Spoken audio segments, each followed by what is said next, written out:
As I think about the end of this era, words from Virginia Woolf's novel To the Lighthouse repeat in my mind. To perish alone. Through distortions of time, Woolf shows how perspective can so dramatically and easily change the significance of a human being.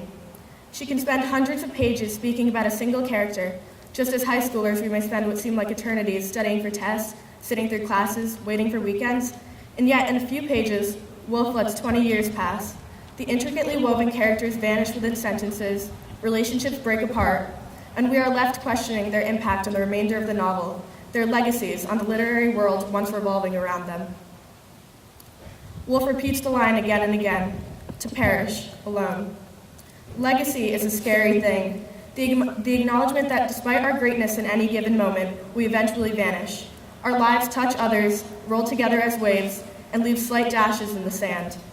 I think of all the classes that have come before us, vague faces and names I slightly recognize from the class of 2014 or even before. I think of our own class, and I wonder how long they will remember us all, our slang, our spirit, our traditions, the community we once led as seniors. When they think of Moses Brown, they might not always think of us. But it is enough to know that at one moment in time, we existed, we were here, the school was ours. At one moment in time, we ate lunch with our friends, we played our hearts out on turf, we acted and directed and created and not only existed, but lived. At one moment in time, Harry and Alex were the best of friends, Andy and Janelle were like sisters, Georgia and Ethan were basically married. At one moment in time, Jack Malkin could be found icing in Joyce's, Colin, Yuzi, and Bella eating fried rice on the art floor, Stephen playing his viola in Hillary's room, Ewan and Rio breaking records on the soccer field, Adam Toohey and friends that recently added you on Snapchat.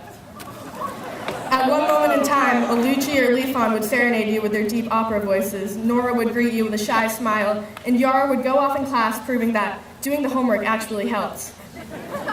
At one moment in time, some members of our class would walk off campus on Fridays or Tuesdays yelling, "Roll Weymouth." Eastside 2018, am I right, Greg Marcotte?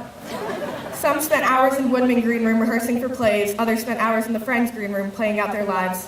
At one moment in time, we were here, we loved each other, we changed each other, our hearts were touched by one another, we dreamed, we grew, we did, together, and that is our legacy.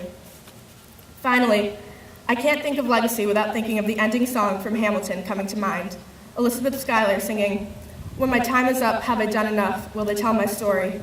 But then I realized all of our stories are just beginning, and when they are told, Moses Brown will only be the start.